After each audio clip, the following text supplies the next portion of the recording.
When I heard the squeal of brakes, the smoke from my grill had barely begun to curl into the afternoon air.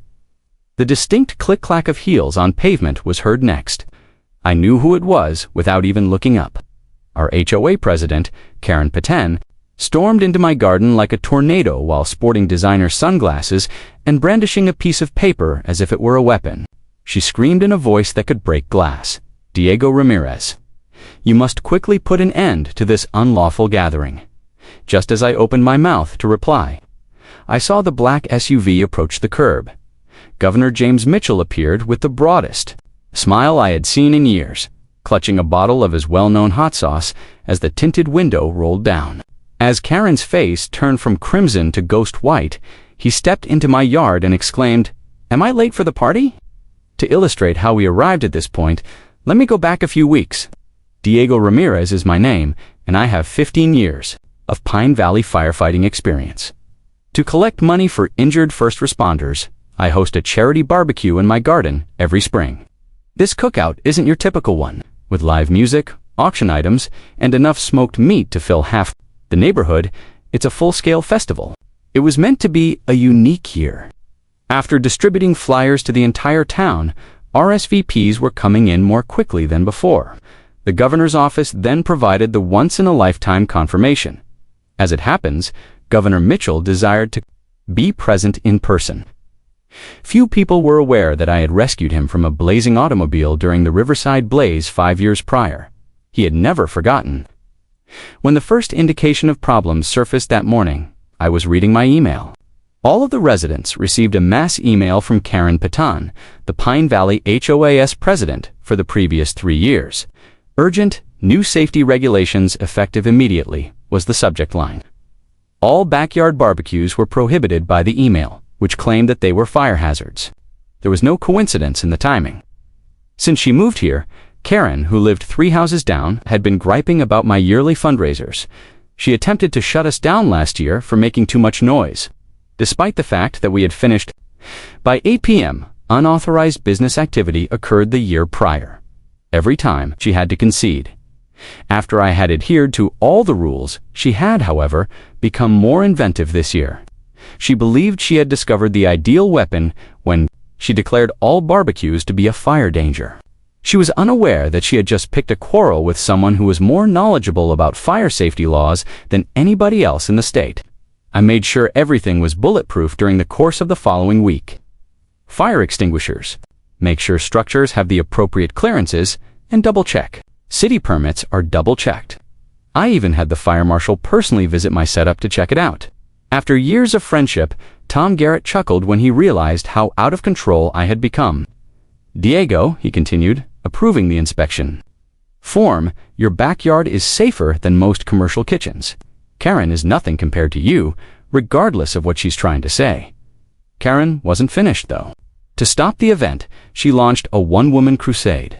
She started by complaining to the fire department, which is also where I worked. My skipper simply tossed it in the trash and shook his head. She then threatened to punish each neighborhood, or SVPD, for aiding unlawful activity. A few of them were canceled because they were afraid. Others simply became irate. Over the fence, my neighbor Janet informed me that she had gone insane. We haven't had any issues in the 20 years that I've lived here until she arrived. When Karen called an emergency HOA meeting, things became more heated. Her voice was brimming with fake worry as she stood at the community center's platform. "We need to keep the kids in mind," she remarked dramatically. "Our entire neighborhood is at risk because of these dangerous gatherings. I am now issuing a cease and desist order for the Ramirez property in my capacity as president." Old Bill Harrison then got to his feet. Bill, who had been on the HOA board for 10 years, was not amused. He firmly stated, "Karina, you can't just make up rules because you don't like someone." Diego complied with all rules, simply said, "This is harassment." Her face took on the distinct redness that I had come to associate with DEFCON Karen. "Whether you agree with me or not, I will defend our community as president." She gave me a look that could have melted steel before storming out. I knew there was more to come. The weather was ideal on the morning of the event. I got up at 5 in the morning to prepare the smokers. For 2 days, the brisket had been marinating. Volunteers were already showing up to assist with setting up the tables and decorations, and the ribs were ready. At precisely 700 a.m., Karen showed there standing at the end of my driveway, her arms folded like a sentinel. She had brought up to other HOA board members, both of whom were noticeably uneasy. She declared, "This event is cancelled," loud enough for everyone on the street to hear. "Any participant will be subject to immediate fines and potential legal action." I approached casually while using my apron to wipe my hands. "I have all the permissions here, Karen. Are you interested in seeing them?" She dismissed them with a wave. "Your permits don't matter. The HOA has communicated." At that moment, we heard sirens, not emergency sirens, but the sirens used to signal a formal motorcade. 3 black SUVs and 2 police motorbikes came around. The bend, suddenly, the neighbors who had been watching through their curtains came out. The leading SUV came to a stop directly in front of my house. Governor James Mitchell, dressed sharply in trousers and a polo shirt, emerged as the door opened. His security detail and a number of employees with cameras followed him. "Diego the Governor," exclaimed kindly as he passed a startled Karen to shake my hand. "We're early. Sorry. I wanted to assist with setting things up." I couldn't resist grinning. "Welcome to Pine Valley, Governor Mitchell. Allow me to present Karen Patone, our HOA president." She was only heading out. The governor smiled like a politician as he turned to Karen. "It's great to meet a committed community leader, Ms. Patone. I hope you plan to attend the fundraiser. I'm especially eager to sample Diego's renowned brisket. Did you know that I was once saved by him?" Karen's mouth was like a fish out of water, opening and closing. I could see the headline developing as one of the governor's staff members was already taping. "The governor is present at a charity function for local heroes." "This is Karen," I stuttered. The fire marshal decided to show up at that time. Tom smiled broadly as he approached. "Well done, Governor Mitchell. Just to be sure, Mr. Ramirez's system goes above and beyond all state safety regulations. Actually, I'm considering utilizing it as a model for our business inspection course." The HOA board members who had accompanied Karen abruptly had to go elsewhere on pressing business. After a few minutes, she was by alone while the governor assisted me in setting up the tables and neighbors poured into the garden to share desserts and side dishes. The occasion was a huge success. The governor wasn't there merely to take pictures. He talked to guests, served meals, and related how I had rescued him from that flaming car for 3 hours. There was not a dry eye in the yard as he spoke. Standing behind the blazing grills, he declared, "Character isn't about titles or positions.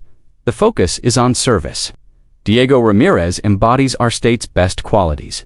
Someone who, in spite of minor setbacks, keeps serving his community and puts himself at danger to aid others." Everyone understood exactly what he meant by petty obstacles. An hour before, Karen had pulled her curtains tight and fled to her home. The donations were 300% more than we had anticipated. The entire action was covered by local news crews, and by the evening, the story had gained widespread attention. Despite HOA objections, a local hero firefighter hosts the governor at a charity barbecue. There was standing room only at the subsequent HOA meeting. In order to address recent concerns about leadership, Bill Harrison had called for an emergency meeting. For once, Karen was silent as she sat at the president's podium. Bill declared, "I move for an immediate vote of no confidence in our current president. Her behavior has caused embarrassment to our neighborhood and put the HOA at risk of legal action except for Karen." The vote was unanimous. Her expression when the results were revealed was priceless. A blend of incredulity, anger, and shock. "You can't do this," she sputtered, getting to her feet so quickly that her chair overturned. "The president is me. I was keeping this area safe."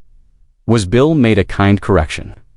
"All of the fines and infractions from the previous 6 months will be examined by the board. Affected homes will receive written apologies, and any that are determined to be retaliatory will be rescinded. However, the actual repercussions were only getting started." Karen got a letter from the Office of the State Attorney General 2 weeks later.